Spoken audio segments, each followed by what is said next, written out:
Muy buenas tardes a todos. Gracias por acompañarnos el día de hoy a esta nueva sesión de casos clínicos.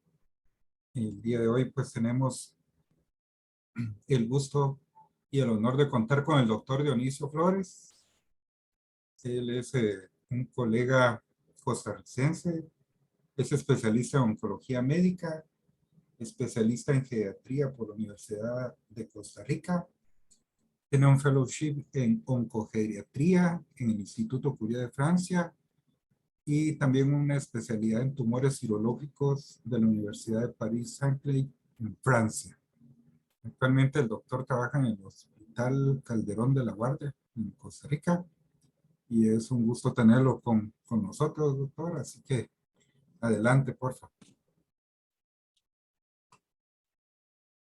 Muchas gracias por la presentación. Voy a compartir la pantalla un segundo.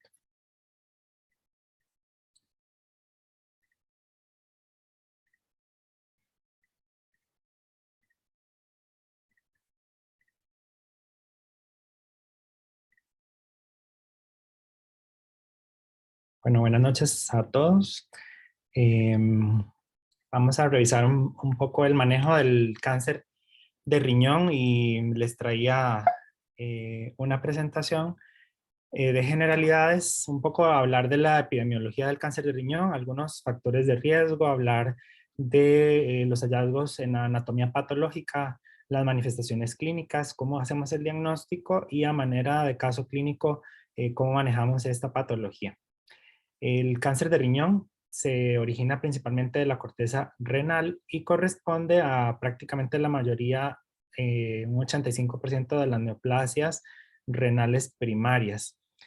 Tiene que ver mucho la parte epidemiológica de acuerdo al género, a la raza. Vamos a ver que es más frecuente en el género masculino, en la raza, en la extensión de la enfermedad, ¿verdad? Vamos a tener una particularidad importante. Vamos a hablar un poco de incidencia y mortalidad y de acuerdo a las estadísticas internacionales. Si vemos, hay mayor incidencia a nivel de la República Checa y el norte de América, y en Estados Unidos aproximadamente 65,000 nuevos casos se han reportado con 15,000 muertes anuales, y en la Unión Europea pues mayor incidencia y mortalidad con 84,000 casos nuevos al año y 35,000 muertes. Y ahorita les presento un poco el mapa mundi de esta entidad. Si vemos después del cáncer de vejiga, el cáncer de riñón es el más frecuente tanto en nuevos casos al año 2020 en lo que es la publicación del Globocan, que sale con cierta frecuencia, y el número de muertes pues también después del cáncer de vejiga, de los tumores geniturinarios, pues el más frecuente después del cáncer de vejiga.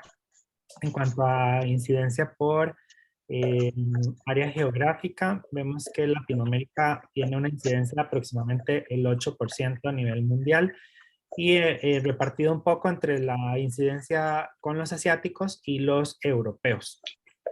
En cuanto a la mortalidad, pues es más mortal en el continente asiático y más o menos un 8% de mortalidad en lo que es Latinoamérica y el Caribe. Y en este mapa mundi vemos cómo la distribución de las tasas de incidencia a nivel mundial en hombres tiene una distribución en extremos. Si vemos en el extremo superior lo que es América del Norte, Estados Unidos, Canadá y todo lo que tiene que ver con Europa, Rusia, y en la parte final vemos Argentina y Oceanía como los principales regiones donde mayor incidencia o tasa de cáncer de riñón hay. Y si nos enfocamos en el área centroamericana y el Caribe, vemos que por lo menos México, Costa Rica, Panamá y Cuba son como uno de los más con mayor incidencia, y el resto de Centroamérica pues una menor incidencia que habría que ver porque en la parte de estadística pues hay algunas regiones, como todos lo sabemos, que tal vez no haya un buen registro de casos y pues estén subdiagnosticados o subregistrados. Entonces, por lo menos esto es lo que tenemos al nivel del 2020. Si lo vemos, las tasas de incidencia a nivel mundial en mujeres, vemos igual la misma distribución, principalmente en el norte y al sur, en los extremos. Y ya un poco más ya México, Cuba, Costa Rica, Panamá y pues otras regiones de Centroamérica con un poco más de incidencia, que son los de color un poco más oscuro. A su izquierda ven una distribución en cuanto a la diferencia que habíamos hablado al inicio de una distribución por género, donde los hombres tenemos pues mayor incidencia de cáncer de riñón con una tasa de incidencia de un 5.3 por cada 100.000 personas y en mujeres pues un 2.7 por cada 100.000. Si vemos a su derecha, en cuanto a incidencia y mortalidad, pues tiene más incidencia que mortalidad. En comparación con el resto del mundo, pues no andamos tan mal, ronda 2 por cada 100.000 personas. En cuanto a factores de riesgo, hay un sinnúmero de factores de riesgo relacionados con el cáncer de riñón que vamos a ir desarrollando en las siguientes diapositivas. Y vemos que el fumado es uno de los principales factores que son potencialmente que se puede evitar, ¿verdad? Entonces, en general, todos los fumadores, ya sea que hayan sido activos o inactivos, tienen algún grado de factor de riesgo de desarrollar el cáncer de riñón y a mayor número de cigarros, pues va a haber mayor enfermedad avanzada. En cuanto a la hipertensión, es un factor independiente del factor de riesgo de cáncer de riñón, pero sí es importante cuando lo asociamos a hipertensión o diabetes, pues esto aumentaría un poco el riesgo de desarrollarlo. En cuanto a la obesidad, también a mayor índice de masa corporal, pues mayor riesgo de desarrollar el cáncer de riñón y cuando está asociado, usualmente tienen algún gen como el FAS que va a tener una enfermedad de bajo grado hasta estadios más bajos con una mayor supervivencia global, pero no deja de ser pues un factor de riesgo importante que hay que considerar. Otros factores de riesgo menores, por ejemplo, la enfermedad quística adquirida, aquellos pacientes que tienen una enfermedad poliquistótica renal en ambos riñones o en uno, que llegan a tener algún grado de diálisis, pues hace que tengan un 30% o un 30 veces la posibilidad de desarrollar un cáncer de riñón. Y pues la exposición ocupacional no se queda atrás. Aquellos de los que trabajan en las gasolineras, en las refinadoras, utilizando petróleo o en construcciones con cadmio o asbestos, pues también les confieren riesgos importantes de desarrollar por tóxicos esta patología y asociados a algunos AINES, pues también factores de riesgo que pueden ser modificables. En cuanto a los factores genéticos, pues hay un aumento del riesgo en aquellos que tienen algún tratamiento previo y vamos a ver algunos factores también hereditarios que pues es importante considerar y incluso aquellos pacientes que han recibido algún tipo de toxicidad de quimioterapia en la infancia o algunos que han recibido algún tipo de quimio por algún tumor en la infancia, pues también a largo plazo hace que estos pacientes también desarrollen algún tipo de cáncer de riñón. Infección por el virus de hepatitis C, que también confiere el riesgo de drepanocitosis y litiasis renal, que los puse de últimos porque en realidad son factores de riesgo menores y pues es algo que deberíamos de considerar. Si vemos en este diagrama, vemos que lo más importante para tener un cáncer de riñón es que tenga, o sea, diabético, o que tenga una enfermedad poliquistótica renal, y vemos que usualmente cuando tienen esta asociación, tienen algún componente bilateral, algún componente multicéntrico y con algún grado de riesgo, como es el componente sarcomatoide, que ustedes saben que esto le confiere un poco más de riesgo de mortalidad, un riesgo de agresión o de agresividad de la neoplasia, y esto pues lo hace incluso con mayores síntomas en los pacientes. En esta tabla vemos a su izquierda los cánceres de riñón esporádicos corresponden al 75% a una histología convencional, que es el tumor de células claras, que está asociado principalmente a una alteración genética, que es al virus del Hippel-Lindau. Y el segundo más frecuente es de histología papilar, con un 12% asociado a la mutación del MET en un 13%, y hay otros con menor frecuencia, como el cromófobo, el oncocitoma, el un tumor poco clasificado, o de los ductos colectores, que este es el tumor de Bellini. Y a su derecha, como lo habíamos mencionado, si hay algún componente hereditario, por ejemplo, el síndrome de Birt-Hot-Dubé, pues al tener el gen, esto confiere pues mayor riesgo de desarrollar la enfermedad. Algo de la parte de anatomopatológica, vemos a su izquierda en la parte de células claras, donde lo más frecuente es que tengamos un riñón de célula con una histología de células claras en un 70-80%, con alteración, una lesión del cromosoma P3, que habíamos hablado de una ganancia del cromosoma 5 del 5Q, o una pérdida de los cromosomas como el 8P, el 9P y el 14Q, que lo que va a tener de característica, como lo ven en la lámina histológica, es que va a tener unas células compactas con un citoplasma claro, y va a tener cierta vasculatura ahí entre cada una de sus células, y va a tener algún componente, que podría tener algún componente sólido o algún componente alveolar, un componente acinar. Ya para, digamos, enfocarnos en el segundo más frecuente, que es el cáncer de riñón con histología papilar, corresponde de un 10 a un 15%, y las anormalidades genéticas que va a tener es que va a tener una trisomía del cromosoma 7 y 17, una ganancia del cromosoma 12, 16 y 20, mutaciones en el MET, y histológicamente lo vamos a clasificar en tipo 1 y tipo 2, que lo va a diferenciar es que el tipo 2 va a tener un citoplasma abundante con componente eosinofílico, y el cromófobo, que es un poco más agresivo, va a tener igual con células con citoplasma eosinófilo intenso, y si ven, las células son un poco más grandes, son policlonales, y va a tener núcleos atípicos, y pues esto pues lo hace un poco más agresivo que la célula clara.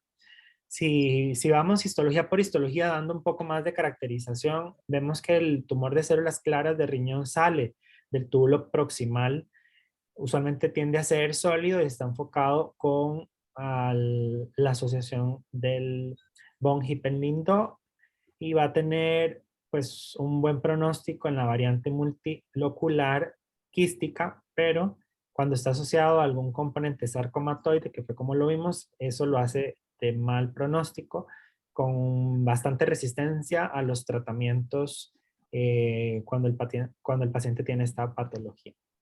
Otros genes que están implicados, que tal vez son menos frecuentes, que incluso se habla poco, porque la secuencia es alteraciones o mutaciones truncadas en el PMRM1, principalmente, y es la segunda más frecuente después del von Hippel-Lindau. Y vemos mutaciones en la reparación del ADN, como es la alteración del BRCA1, inactivación de genes por ejemplo, el YARIT1C, o alteraciones que pueden generar alteraciones funcionales como la proteólisis, que está mediada por la ubiquitina, y anormalidades en la sobreexpresión del P53, que esto tiene que ver mucho con la división celular, y esto pues le va a conferir pues mayor agresividad y peor pronóstico. Esto pues se hace en estudios a nivel molecular, en estudios de investigación, pues no lo hacemos en la práctica diaria, pues buscar estos genes. Es importante pues conocer, ¿verdad?, de dónde es que se origina esta enfermedad. Si vemos a su izquierda, vemos el diagrama donde el círculo azul corresponde a la enfermedad del von Hippel-Lindau tipo 1, donde desarrolla el carcinoma en células claras. Y cuando tenemos alteraciones del von Hippel-Lindau del tipo 2, pues ya desarrolla un feocromocitoma, que no es el objetivo de esta charla. Y a nivel de mecanismo de producción del cáncer, vemos que el cáncer de células claras va a desarrollar una sobreexpresión del factor inhibidor de la hipoxia tipo alfa y una disrupción de las vías del cromosoma X. Entonces, si lo vemos acá, en los casos esporádicos se genera la mutación, y la mutación me va a generar otras mutaciones adicionales, y esto me va a desarrollar un tumor único. Pero en el segundo, cuando vemos que el paciente tiene una mutación del von Hippel-Lindau o una alteración, que es una mutación heredada, me va a desarrollar múltiples mutaciones adicionales, y esto me va a hacer que tenga enfermedad multicéntrica tumoral, y esto pues lo hace un poco más agresivo.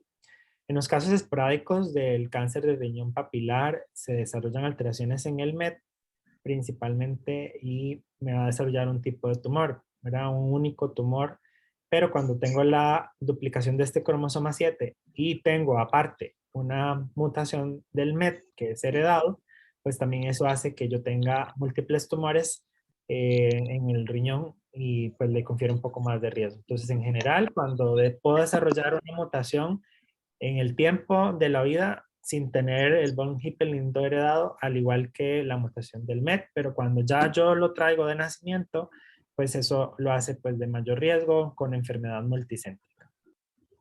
Esto un poco de lo que hablamos en general en la arquitectura de la parte de la normoxia vemos cómo el factor inhibidor de la hipoxia tiene pues un papel importante en el desarrollo de esta enfermedad, y cuando tenemos un poco de hipoxia vemos cómo los factores inhibidores tanto alfa como beta por translocación a nivel del núcleo se unen por una activación de la transcripción mediada por este factor inhibidor de la hipoxia, pues el desarrollo de lo que es el carcinoma de células renales. Esto es de la parte de las características principales del cáncer de células claras. Ahora, si nos vamos al segundo más frecuente, que es el carcinoma papilar, que habíamos dicho que ronda entre un 10 a un 15%, vemos que se origina de igual forma que la célula clara del túbulo proximal, pero lo vamos a dividir en tipo 1 y tipo 2, donde el tipo 1 tiene 81% alteraciones del MET y esto lo hace un poco de pronóstico favorable. Sin embargo, cuando hay mutaciones en el gen FH, tenemos un pronóstico un poco más agresivo con enfermedad metastásica de inicio. El tercero por frecuencia es el carcinoma cromófobo, que se va a originar ya no del túbulo proximal, sino de las células intercaladas del sistema colector. Tiene menos riesgo de progresión y de muerte cuando es comparado con células claras, y hay alteraciones en el TERT, que son puntos de ruptura estructurales recurrentes. El oncocitoma, que es el otro, sale o se origina de igual forma. Las células intercaladas son usualmente unilaterales, son únicos, pero cuando tenemos asociación a la esclerosis tuberosa o algún gen como el síndrome de Birt-Hopf-Dubé, puede desarrollar enfermedad en los dos riñones con enfermedad múltiple. Y ya estos pacientes pues requieren de hemodiálisis o alguna terapia de sustitución renal cronificada. Tenemos también el otro que es los tumores del sistema colector, que es de los túbulos colectores, que es el tumor de Bellini. Es un poco desarrollado en personas jóvenes, en raza negra. Usualmente el principal síntoma inicial es la hematuria y tiene un componente sarcomatoide, donde usualmente lo que les mencioné es que es un poco más agresivo. También tenemos alteraciones en el carcinoma medular como variante agresiva de este tumor de células del sistema colector, y no tiene asociado patrones genéticos o por lo menos estudiados al día de hoy. Tenemos otros con menor frecuencia, como en todo, como carcinomas de translocación, algunos linfomas, sarcomas o el tumor de carcinoide. En cuanto a manifestaciones clínicas, vemos que el 25% de los pacientes se desarrollan con una enfermedad localmente avanzada, ya sea enfermedad en riñón más enfermedad ganglionar retroperitoneal locorregional o enfermedad metastásica, y vemos que los más importantes son los que vienen en estos recuadros, donde el paciente dice que presentó sangrado, que se palpa una masa abdominal o se descubre por ultrasonido, por TAC o por pilotac la lesión. El paciente presenta dolor lumbar y tiene historia de pérdida de peso.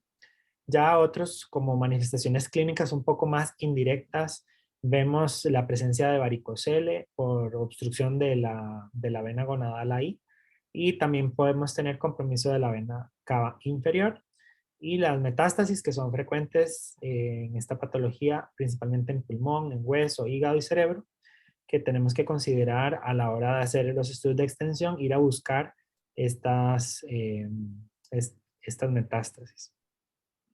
Se dice que en cáncer de riñón los pacientes desarrollan algo que se llama síndrome paraneoplásico, donde pueden desarrollar fiebre sin tener un agente microbiológico aislado, tener hipercalcemia, que eso lo hace también de riesgo o de alto riesgo, la pérdida de peso, la caquexia, alteraciones de las pruebas de función hepática, eritrocitosis, amiloidosis, trombocitosis y la polimialgia reumática.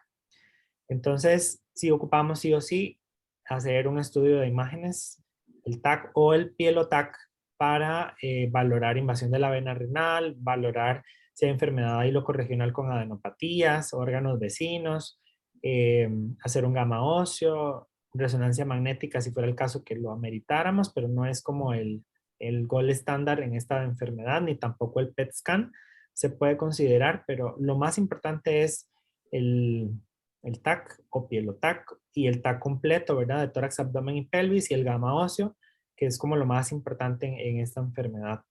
Y vamos a, de acuerdo a eso, a tomar decisiones. Si es una lesión única, pues optar por una resección quirúrgica que vamos a hablar más adelante. O pues si es una enfermedad metastásica, también optar por la toma de la biopsia. Entonces, como les mencioné, el mayor número de pacientes se localizan un 65% en enfermedad localizada, donde ya el urólogo es el que entra a jugar un rol importante en realizar una nefrectomía con una disección ganglionar.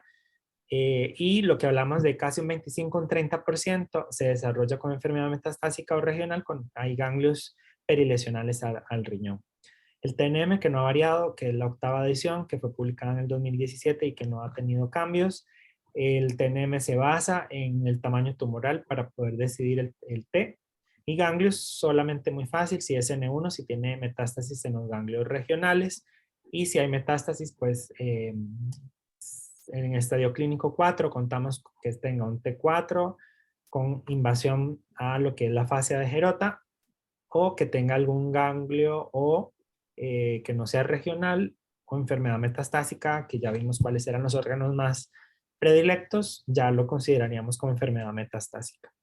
Si vemos acá, de acuerdo a la distribución de estadio clínico, vemos en la línea verde como un paciente con enfermedad metastásica disminuye significativamente en picada lo que es la supervivencia global de estos pacientes. Y si vemos prácticamente desde el tercero, cuarto y quinto año, solo el 10% de los pacientes están vivos. Si vemos del estadio clínico 1, 2 y 3, pues tienden a tener una disminución importante también, pero con cierta permanencia de casi más del 50% de los pacientes vivos a 5 años. En la parte de histopatología es importante considerar cuando el patólogo nos hace el reporte el tipo de tumor, que ya vimos cuáles hay, si es un tumor de células claras, si es un papilar, si es un cromófobo, si tienen componente sarcomatoide o no, el grado de Fuhrman, que es dependiendo de un factor independiente asociado a la supervivencia, que es algo más histológico, dependiendo de la cuantificación de los núcleos y la necrosis del tumor. Y ya podemos utilizar pues algunos factores pronósticos en estadio clínico 4, que fue publicados en el año 2013 por el Consorcio Internacional de Cáncer de Riñón Metastásico, donde se publicó en el Lancet Oncology, que utiliza prácticamente 6 parámetros para dividirlos en riesgo bajo, intermedio o alto. Pues en intermedio alto pues le va a conferir pues menor supervivencia que el riesgo bajo, y se utiliza lo que es el performance status o el estado funcional. Utilizan el Karnofsky, no utilizan el ECOG, el tiempo del diagnóstico al inicio de la terapia en menos de un año, y parámetros de laboratorio como lo es la hemoglobina por debajo del valor normal, aumento del calcio por el límite del valor normal, el conteo de neutrófilos y el conteo de plaquetas. Como vimos, el cáncer de riñón afecta mucho lo que es la parte de laboratorios, y también son considerados parte del riesgo a la hora de tomar decisiones y factores pronósticos. Algo que hay que considerar es que los pacientes tienen alto riesgo de malignidad cuando los tumores se diagnostican, ya sea por ultrasonido o por algún otro tipo de imagen, cuando tienen un tamaño tumoral de más de 3 centímetros o cuando tienen un crecimiento rápido de más de 5 milímetros anuales. Aquellos pacientes que tienen lesiones de menos de 1 centímetro, pues sí se les recomienda vigilancia. ¿Cuáles pacientes uno les recomienda biopsia?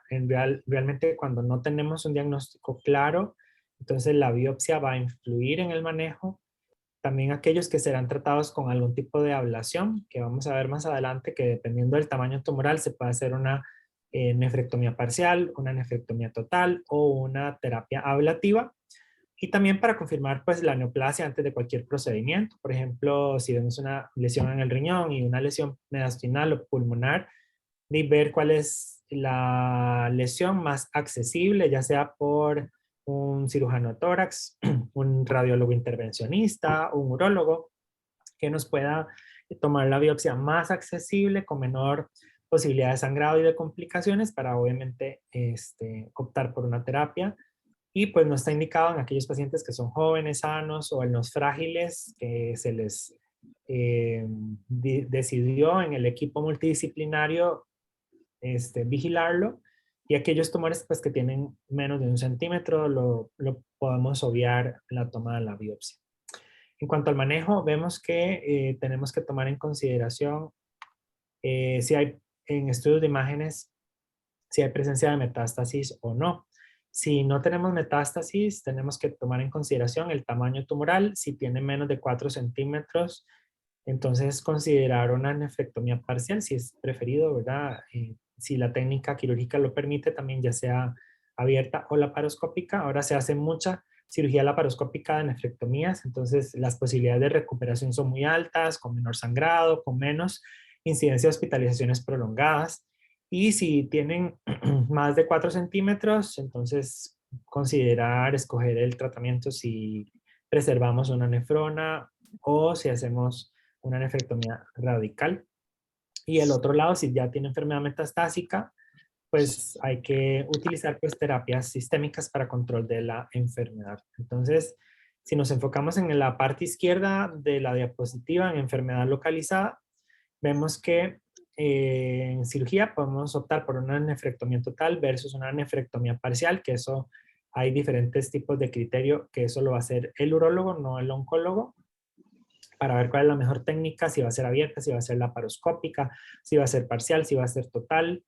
Usualmente se deja la nefrectomía parcial en aquellos pacientes que tienen, por ejemplo, diabetes, hipertensión, que ya tienen un aclaramiento endógeno de creatinina bajo. Entonces, para preservar un poco las nefronas y evitar el daño renal, se utilizaría una nefrectomía parcial y pues nefrectomía total si queremos, si el paciente tiene pues la posibilidad de tener un buen estado de sus riñones. Tratamiento adyuvante, pues no lo vamos a tocar en esta presentación porque es toda una charla. Y en vigilancia, bueno, ¿a quién vamos a vigilar? Aquellos pacientes de mucha edad, que tienen mucha comorbilidad, que son hipertensos, diabéticos, cardiópatas, nefrópatas, tienen mucha carga de enfermedad o que tengan un estado funcional deplorable, pues lo vamos a vigilar y vamos a dejar, pues, ya sea radioterapia cuando sangren o para manejar el dolor. Ahí, pues, entrarán diferentes actores de acuerdo a lo que se valore en el equipo multidisciplinario, porque el paciente es del equipo multidisciplinario donde está el urólogo, el oncólogo, el radioterapeuta, el paliativista, el radiólogo intervencionista. Influyen diferentes profesionales para tomar la mejor decisión y no es solamente de una persona. Y en aquellos pacientes que tienen menos de 1 centímetro, pues también se pueden vigilar. Entonces, de lo que hemos hablado, las opciones de manejo quirúrgico en los que tienen nefrectomía radical, pues tienen una buena efectividad oncológica y también las nefrectomías radicales se pueden hacer laparoscópicas con el menor riesgo de sangrado, comorbilidad, de estancia hospitalaria, etc. Las nefrectomías parciales también tienen un efecto similar a la nefrectomía radical y fue lo que hablamos de preservar un poco la función renal en aquellos diabéticos, hipertensos, que ya tienen daño renal. Cuando hacemos ablación, ¿verdad? Utilizamos, es mínimamente invasivo, tienen diferentes criterios, lo hace un radiólogo intervencionista o en algunos centros algún vascular especializado en este tipo de terapias. Y vigilancia, activa con lo que hablamos de pacientes con alta carga de enfermedad, con alta comorbilidad o un estado funcional deplorable. Hay diferentes escalas para decir, bueno, este paciente tiene un grado de complejidad mayor o menor para la cirugía y pues están validados, que son estos tres que puse en el recuadro amarillo. Está esta nefrometría renal, la clasificación de Padua y el índice Centrality, que básicamente valora el tamaño tumoral, si tiene una tasa exofítica, una localización central o polar, si involucra el seno renal, si involucra estructuras vasculares, dependiendo de dónde se encuentre. Casi que todas utilizan tamaño, profundidad, etcétera, con diferentes resultados. Y tenemos que es uno de los más utilizados. De cada una de las siglas significa algo. Entonces, la R, el diámetro máximo, si es menor de 4, de 4,7 más de 7, si tiene una lesión exofítica, más del 50%, menos del 50%, qué tan cercano está del sistema colector, si tiene una proyección anterior o posterior, o en los componentes polares. Entonces ahí vemos si es grado 1, 2 o 3, dependiendo, vemos si se puede hacer el riesgo, ¿verdad? De lo que habíamos hablado acá para predecir una complejidad y los resultados de los pacientes si se pueden beneficiar o no de una nefrectomía parcial o radical. Ya hablando un poco de enfermedad localizada, que ya terminamos con esto, vamos con enfermedad avanzada y nos vamos a enfocar para que sea más práctico el tema de un caso clínico. Les presento este paciente, es un paciente masculino de 67 años, un paciente mío de la consulta. El paciente es hipertenso, tiene una enfermedad diverticular leve con enfermedad acidopéptica relativamente controlada. Tiene un antecedente de que en el 2018 sufrió una neumonía por el virus H1N1 y que ameritó pues hospitalización. Raro para la época, ¿verdad? Del 2018, que un paciente desarrolla H1N1 y se tenga que hospitalizar sin tener, pues, solamente ser hipertenso y con enfermedad diverticular, pues, a uno lo pone a sospechar esto raro, si tendrá alguna inmunodepresión o algo. Se le hace un TAC en ese momento con infiltrados intersticiales bilaterales y una masa suprarrenal que en ese momento, en el 2018, no se le dio seguimiento y probablemente se le achacó todo a que la masa suprarrenal era algo benigno y que a los infiltrados intersticiales bilaterales estaban asociados a la neumonía. Esto, les cuento, 2018, ¿verdad? Hace 4 años. En septiembre del 2020, el paciente consulta a nivel privado porque tenía una historia de pérdida de peso, tenía malestar general, tenía tos con flemas y un esputo sanguinolento. Entonces se le hace el TAC. El primer recuadro superior izquierdo en azul, vemos que tenía nódulos en los niveles 2R, 4R, 6, 7 y 10R de hasta 27 milímetros y una masa de 14 por 11 milímetros en el bronquio principal, que esta es la que estaba permitiendo o estaba generando el sangrado, con múltiples lesiones pulmonares menores de 10 milímetros. En el dibujo superior del TAC vemos cómo hay obliteración del bronquio principal izquierdo con algunas lesiones ahí pulmonares. Esta no es la ventana pulmonar, pero sí vemos algunas lesiones nodulares pulmonares bilaterales menores de 10 milímetros.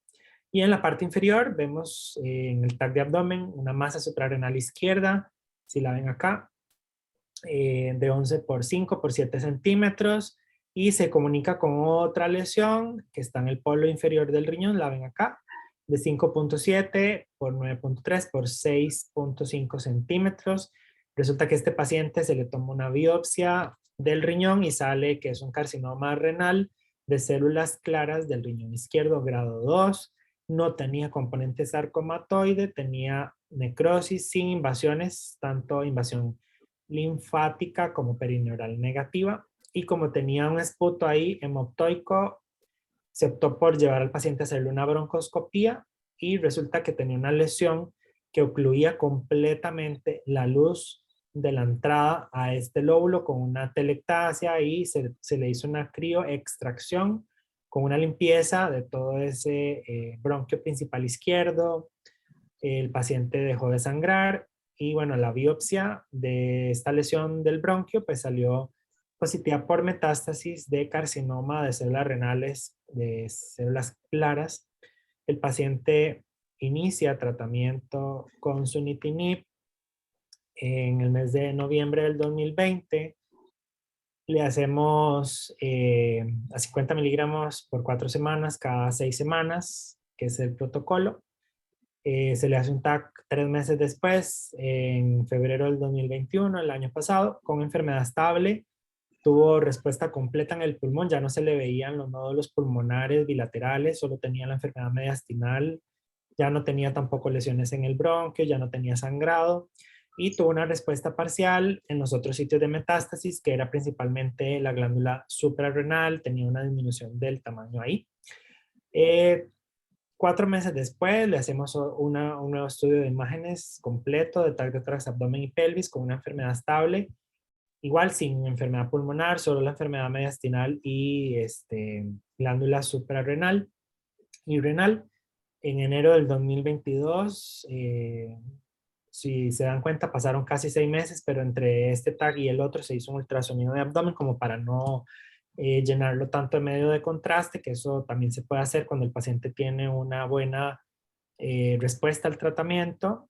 Y pues lo que les quiero comentar es que el paciente tuvo estos efectos secundarios que podemos discutir juntos.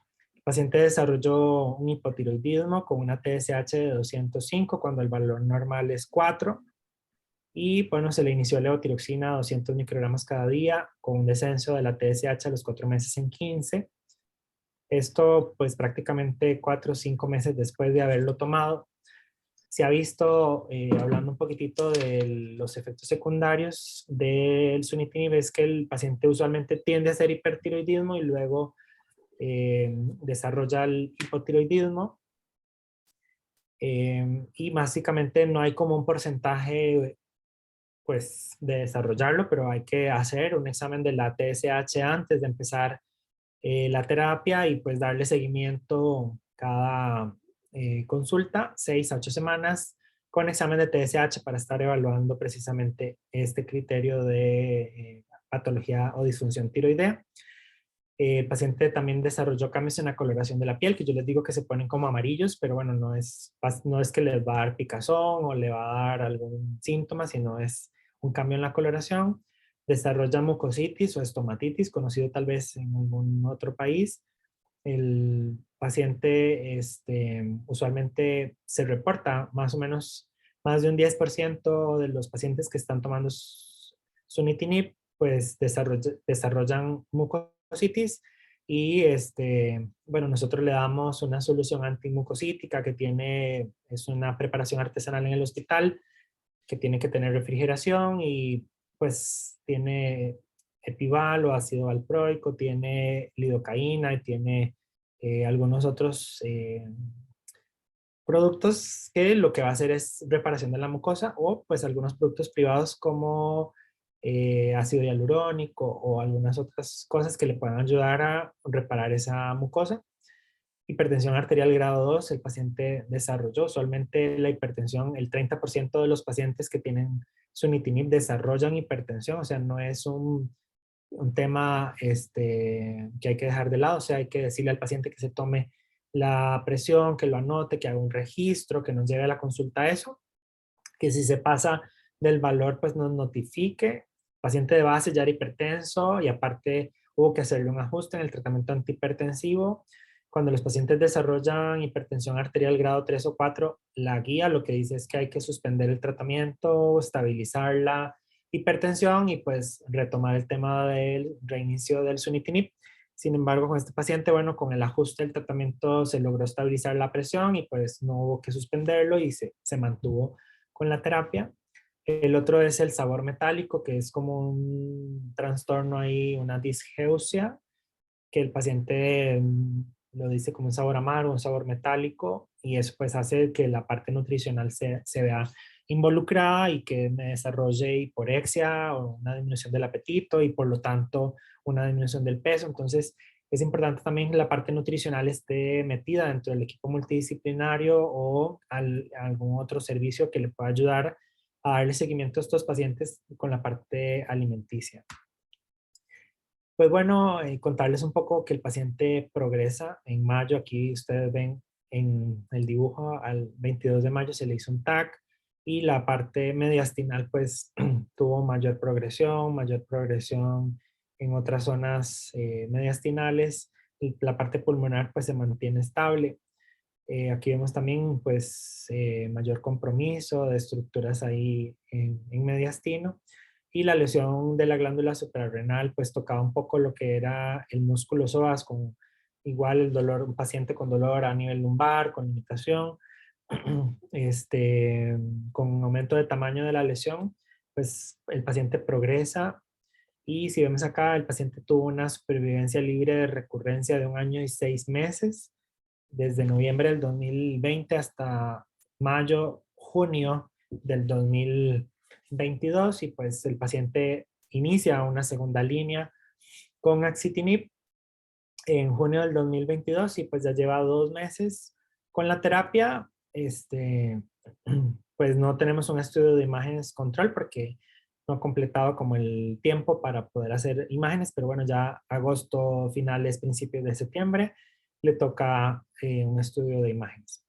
Hablando un poco de la evolución del tratamiento, pues en el tiempo, el primer medicamento utilizado para cáncer de riñón era la interleuquina 2 y el interferón alfa, que lo dividimos. Me gusta mucho esta diapositiva, que si bien es cierto, ya está un poco vieja y está desactualizada, todavía mantiene algunos conceptos de la era oscura, antes del 2005, donde se utilizaba el interferón, la época moderna, donde empezaron a salir el sorafenib, el sunitinib, el temsirolimus, severolimus, el bevacizumab con interferón, el pazopanib, el axitinib, y la era de oro, ¿verdad? Donde se utilizan pues otras alternativas como cabozantinib, lenvatinib, y pues el uso de nivolumab o inmunoterapia, y pues la era diamante, que es después del año 2025, que yo lo correría todavía un poco, porque, bueno, hay todavía muchos estudios en esto. Y si vemos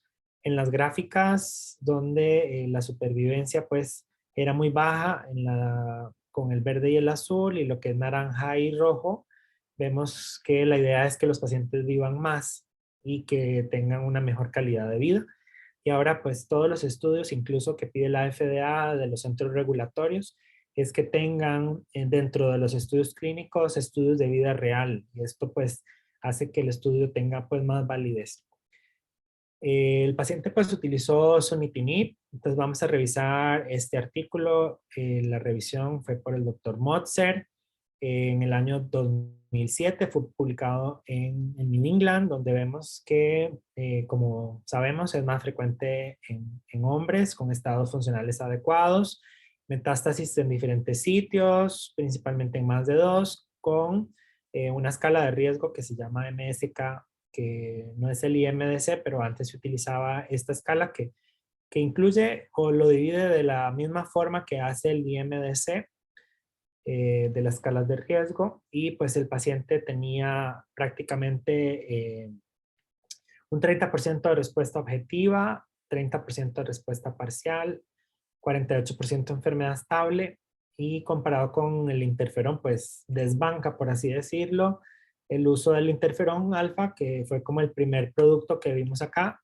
que se publicó en el año 92 y ahora se convierte como en el estándar en el año 2007 de ya no utilizar el interferón, sino utilizar el sunitinib. Y vemos en la escala de Kaplan-Meier, donde los pacientes tienen una media de supervivencia libre de progresión de 11 meses en comparación con el interferón de 5 meses. Si lo comparamos con nuestro paciente, el paciente utilizó prácticamente 1 año y medio, o sea, sobrepasó la media del estudio, y pues eso pasa en diferentes pacientes que utilizan las terapias. Hay pacientes que duran menos, que cumplen los 11 meses, que tienen hasta 2 años o más. Entonces, pues nuestro paciente sobrepasó esa supervivencia libre de progresión.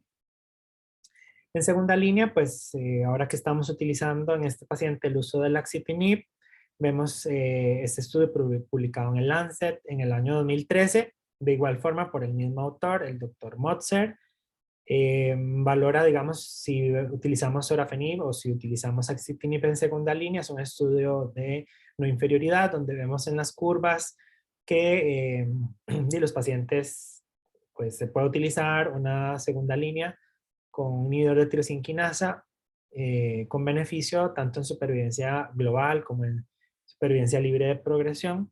Y vemos que las diferencias en supervivencia libre de progresión, 8.3 meses versus 5.7 meses como el objetivo primario, y el objetivo secundario era la supervivencia global hasta 20 meses, y pues no diferencias con el sorafenib. Hablar un poquitito del manejo quirúrgico de la enfermedad avanzada es en cuáles pacientes se le haría entonces una nefrectomía citorreductora. ¿Hay algún rol de hacerles nefrectomía a los pacientes metastásicos? En realidad tienen que tener un buen estado funcional. Tenemos que asegurarnos que haya una extracción posible de más del 75% de la enfermedad metastásica y que la enfermedad metastásica esté asintomática. En este paciente, por lo menos no optamos por una nefrectomía citorreductora porque el paciente tenía hemoptisis, estaba con oxígeno, estaba hospitalizado. Si bien es cierto, se resolvió con la criocirugía del bronquio y se expandió el pulmón, y empezó mucho tiempo después a recuperarse. Entonces, en aquellos pacientes que están asintomáticos, pues definitivamente sí, y esto pues tiene mejoría en la supervivencia de los pacientes al quitar esa carga tumoral, y pues se recomienda la nefrectomía radical para que haya un 75% del debulking de la enfermedad, y cuando involucra la glándula suprarrenal ipsilateral, como es el caso de este paciente. Y pues bueno, les dejo una foto de mi país, Costa Rica, invitarlos a que puedan venir, que nos podamos conocer. Les dejo mi correo si tienen alguna consulta, alguna pregunta, y también abro pues el panel por si quieren hacer alguna consulta de la presentación. Muchas gracias. Excelente, doctor, gracias. No sé si hay alguna pregunta por el momento, algún comentario. Muy buenas noches, doctor. Le habla Karina Archila. Fíjese que, no sé si me escuchan. Sí, sí, adelante.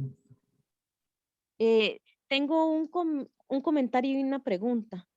Bueno, el comentario es que considero que el factor de inhibidor de hipoxia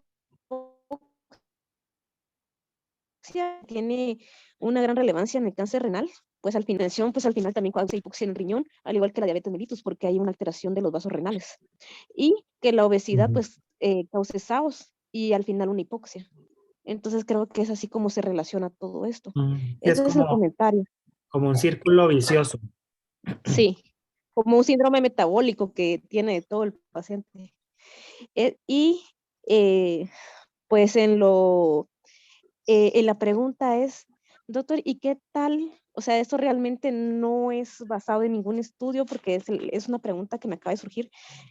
¿Y qué tal en vez de hacer un debulking primero, por qué no iniciar la terapia y ver qué realmente es lo que queda y no responde al tratamiento?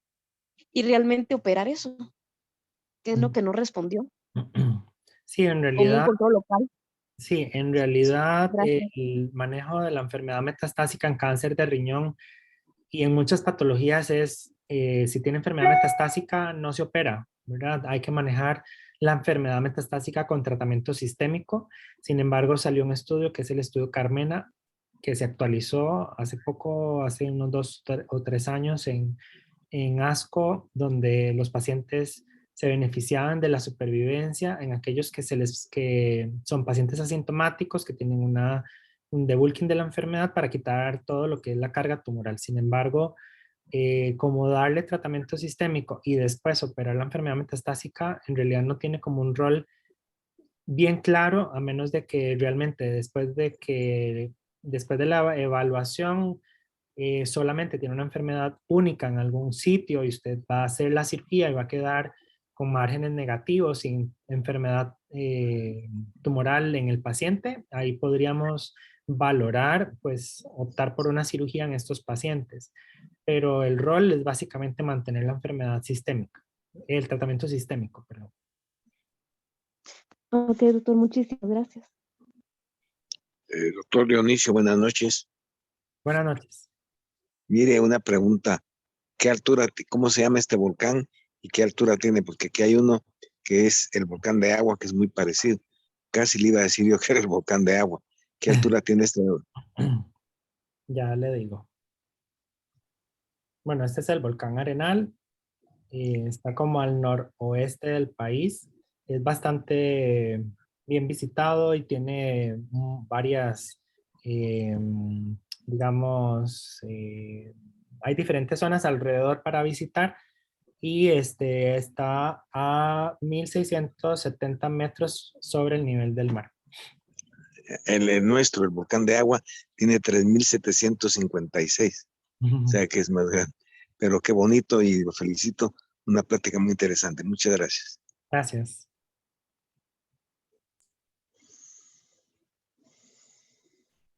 ¿Alguna otra consulta? ¿Algo que quieran retomar? O sea que el rol Doctor, de buenas noches. Le saluda Pedro López. En aquellos pacientes de alto riesgo y en etapa temprana, ¿qué opinión tiene usted en la adyuvancia tanto con inmunoterapia con sunitinib? Sí, digamos, la presentación básicamente está enfocada en enfermedad metastásica, pero bueno, si queremos hablar un poco de adyuvancia, no todos los pacientes se benefician de darles adyuvancia. Hay diferentes criterios para optar por una adyuvancia y es principalmente aquellos pacientes que son T3 o T4, que tienen enfermedad ganglionar, son los que más se benefician. Ahí no hay, digamos, como un estudio que compare dar ya sea sunitinib versus inmunoterapia, y creo que no lo va a haber. Sin embargo, todos estos estudios requieren un poquitito más de tiempo para valorar si van a tener algún impacto en la supervivencia global. Muchos de los estudios, como ustedes saben, empiezan en la enfermedad metastásica y se van corriendo a las enfermedades tempranas, en este caso adyuvancia. El estudio como tal tiene beneficio, el de sunitinib y el de inmunoterapia, en beneficio en supervivencia libre de recurrencia, pero no en supervivencia global. Entonces, si queremos realmente, tenemos que escoger muy bien al paciente, no todos se benefician, y pues hay que cumplir con los criterios, ya sea T3, T4, ganglio positivo, como un criterio de factor de riesgo que tenga algún componente sarcomatoide o rhabdoide, que pues esto le confieren pues mayor riesgo de recurrencia a corto plazo. No hay estudios comparadores entre uno y el otro y queda, digamos, a criterio del clínico escoger una u otra alternativa.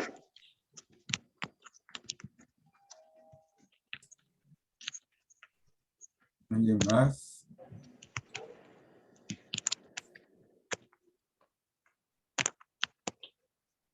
Creo que el doctor Roilán tiene su micrófono abierto, pero no lo vimos mucho. Muchas gracias ahí por la conferencia, muy amable. Gracias, doctor Flores, interesante toda la revisión actual en este tipo de patología. Pues solo me resta agradecer, ¿verdad? En nombre de todos los compañeros. Tal vez solo un comentario: carcinoma renal bilateral, que es muy raro. ¿Ha visto algún caso?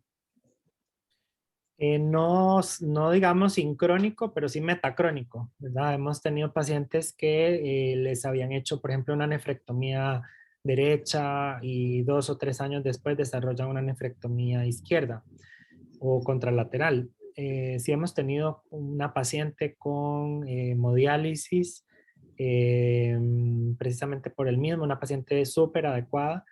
De igual forma, le empezamos sunitinib y pues está en tratamiento pues actual con ello, con enfermedad metastásica a nivel óseo, nada más. Pero sí, sincrónico no hemos tenido por lo menos casos reportados a la fecha, y sí hemos tenido, pero metacrónicos. Sí. Nosotros aquí tenemos en el Seguro Social 11 casos que han desarrollado tumores bilaterales asincrónicos también. Y eso señala la importancia de que el cirujano siempre debe considerar hacer en lo posible resecciones conservadoras. Claro que esos pacientes terminan en hemodiálisis o algo. Entonces hay que ser muy cuidadoso de tratar de conservar la mayor parte del parénquima renal.